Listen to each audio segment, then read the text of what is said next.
तीर्थ स्थल के बारे में सोचकर ही घबराहट होती है कि पता नहीं वहां की कैसी व्यवस्था होगी, कितनी भीड़ होगी, कितना चलना पड़ सकता है।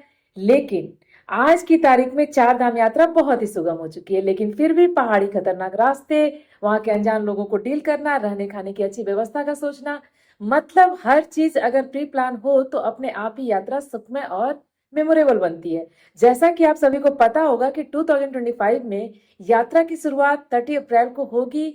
उस दिन गंगोत्री और यमुनोत्री धाम के कपाट खुलेंगे। वहीं केदारनाथ धाम के कपाट 2 मई को सुबह 7 बजे खुलेंगे और बद्रीनाथ धाम के कपाट 4 मई को खुलेंगे। तो आइए सबसे पहले बात करेंगे हमें किन किन चीजों का इंतजाम घर से ही करके जाना होगा। तो सबसे पहले ये बात आपको पता है कि पूरे रास्ते ही चढ़ाई है। उसकी वजह से हमें गाड़ी में वोमिटिंग की प्रॉब्लम हो जाती है। तो उसके लिए वोमिटिंग होने का इंतजार न करके 11-12 डेज डेली सुबह गाड़ी पे बैठने से 1 आवर पहले ही ब्रेकफास्ट करके मेडिसिन आप ले लो। देखना आपको फील भी नहीं आएगी और 10-12 डेज ऐसे ही गुजर जाएंगे। पहाड़ी पे होने की वजह से ठंड भी होती है, तो गर्म कपड़े जरूरी है। वैसे तो वहाँ खाने पीने की कोई दिक्कत नहीं आती है, लेकिन फिर भी कुछ सामान अपने पास होनी चाहिए। हर जगह खच्चर और गाड़ियों की भी व्यवस्था है, लेकिन फिर भी पाँव की सुगमता के लिए अच्छे कंफर्टेबल शूज बहुत ही जरूरी है। और लास्ट तैयारी अपने डॉक्यूमेंट्स की होनी चाहिए। उसमें आपको अपनी आईडी और रजिस्ट्रेशन की कॉपी चाहिए होगी। रजिस्ट्रेशन के लिए उत्तराखंड की वेबसाइट पर जाकर रजिस्ट्रेशन करके पहले से रख लें और उसकी कॉपी भी अपने पास सॉफ्ट कॉपी या हार्ड कॉपी के रूप में रख लें। उसके अलावे आप सनग्लासेस, सनस्क्रीन, पावर बैंक रख लें तो आपको और भी सुविधा होगी। लास्ट ध्यान आपको ये भी रखना है कि सामान कम से कम ले जाएं। बिना वजह वाले कपड़े उठाने पे आपको ही परेशानी का सामना करना पड़ सकता है। सेकंड स्टेप आती है आपकी अपनी बजट। अपने बजट के हिसाब से प्लानिंग करनी होगी। वहां जाने के आपके पास कई रास्ते हैं। फर्स्ट चीप एंड बेस्ट रास्ता ये है कि हरिद्वार रेलवे स्टेशन से थोड़ी आगे पर आप एक दिन पहले पहुंच जाओ। वहां से बस की 11 डेज यात्रा की अपनी सीट बुक करा लो। वो नेक्स्ट डे सुबह आपको हरिद्वार के डेस्टिनेशन से आपको पिक कर लेंगे। उसके आगे अब बस वाले की जिम्मेवारी। 11 डेज में चारों धाम यात्रा वो ट्रेवलर बस आपको 4,000 से 8,000 पर सीट चार्ज करेगी, depends on season and rush. इस चार्ज में वो आपको सिर्फ हर धाम के स्पॉट पे पहुंचा देगी और उसके बाद आपको खुद से रहने और खाने की व्यवस्था करनी होगी। इसमें ड्राइवर आपकी मदद कर देंगे। आपके बजट के अकॉर्डिंग आप वहां रुक सकते हो और खाना खा सकते हो। इसके रेट में सिर्फ चारों धाम जाना और आना इंक्लूड होगा। आपके होटल्स का किराया और खाना अपनी तरफ से करनी होगी। इसमें बस के सारे पैसेंजर के साथ अपने आप ही 11 डेज के लिए एक छोटा सा ग्रुप बन जाता है और उनका साथ आपको बहुत ही अच्छा लगेगा। गाड़ी के अलावे पर डे कॉस्ट अप्रॉक्स 1500 से लेकर के 4000 तक आ जाती है। सेकंड रास्ता है आपके लिए, अगर आप छोटी ग्रुप मीन्स 4 to 6 लोग हो तो एक बड़ी गाड़ी मीन्स इनोवा या एर्टिगा ही सही होगी आपके लिए। उसे बुक करके भी आप जा सकते हो। इसके लिए भी आपको हरिद्वार के ट्रैवलर एजेंट से बात करनी होगी। इनकी चार्जेस पर डे के हिसाब से होती है, 4,000 to 6,000 पर डे के करीब इनकी चार्जेस होगी। लेकिन उनके साथ भी आपको खाने और रहने की व्यवस्था खुद करनी होगी। यहाँ भी ड्राइवर आपको हर जगह की जानकारी दे देगा। इसमें आपको अपनी प्राइवेसी मिल जाती है और थोड़ी बहुत अपने हिसाब से यात्रा को कम ज्यादा कर सकते हैं। थर्ड ऑप्शन है आईआरसीटीसी द्वारा, उनकी पैकेजेस इसी साल से शुरू हो रही है। आईआरसीटीसी कई धाम और घूमने की सर्विसेज देती आई है। इनकी फैसिलिटीज भी बहुत अच्छी और कंफर्टेबल होती है। इनकी यात्रा 11 डेज और 12 नाइट से में समाप्त होगी। इन चार धाम यात्रा में ट्रैवलर एसी बस होगी।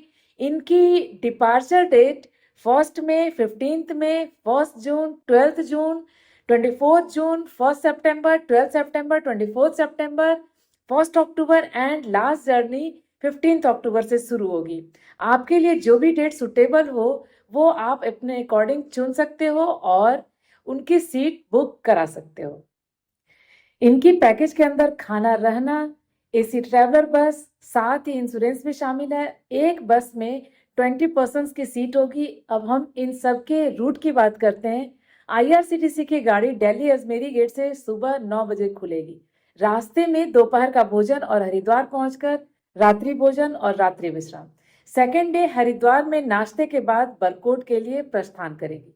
वहां पहुंचकर रात का खाना और स्टे बरकोट में ही होगा।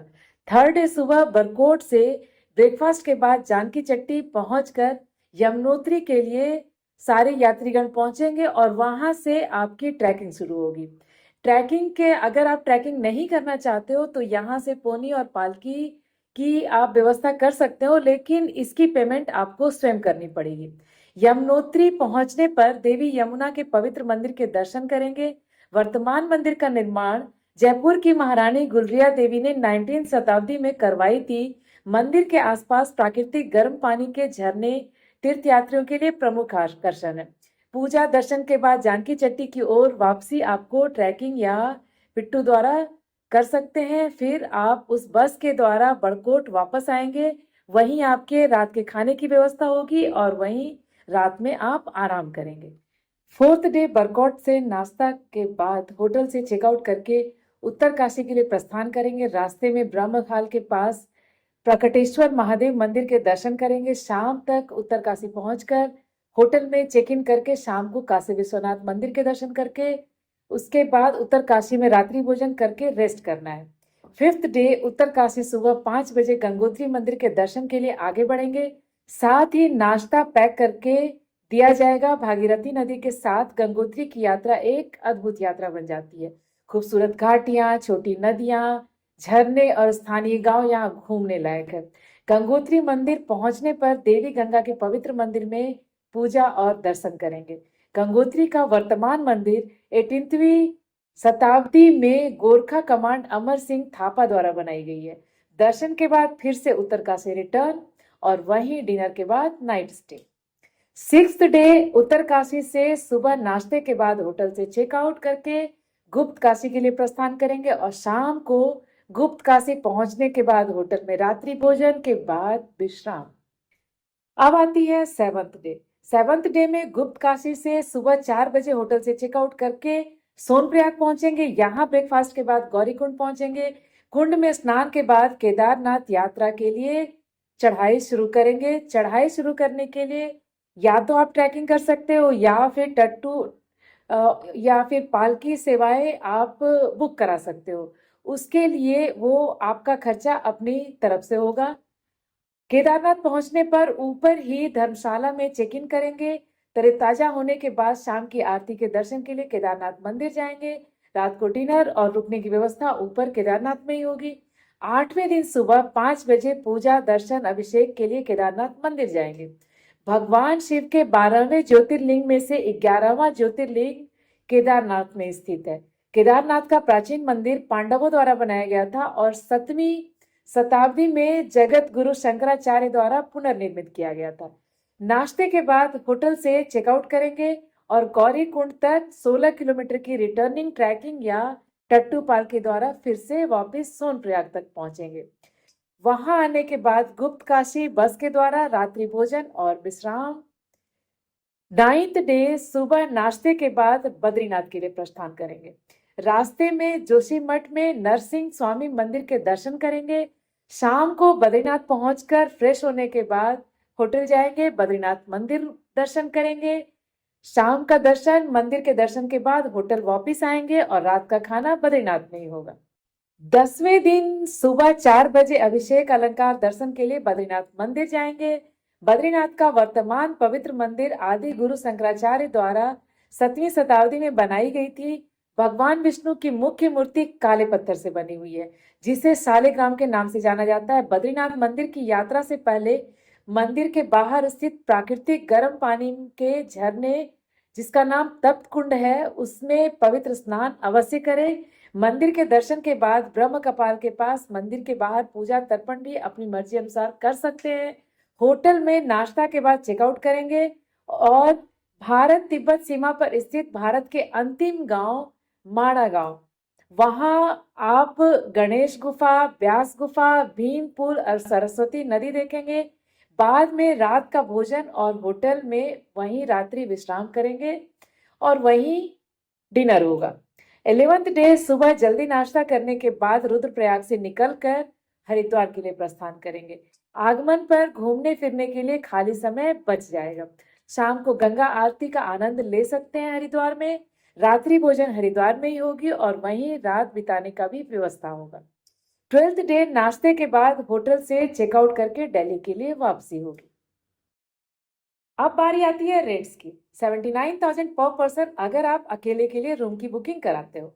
अगर आप 2 लोग शेयर करते हो तो पैकेज प्राइस 54,000 पर पर्सन होगी।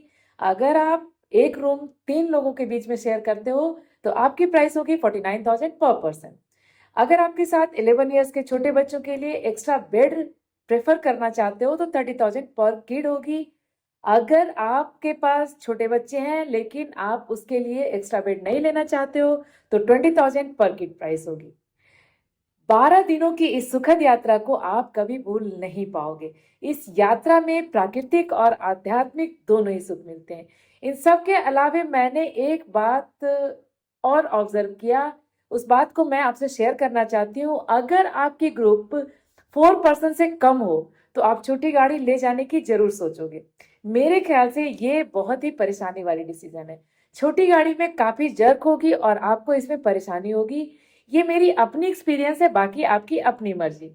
अगली वीडियो में मैं आपको बताऊंगी कि किस तरह से आप हेलीकॉप्टर द्वारा जाने की प्लानिंग कर सकते हो। घूमते रहिए, मस्त रहिए।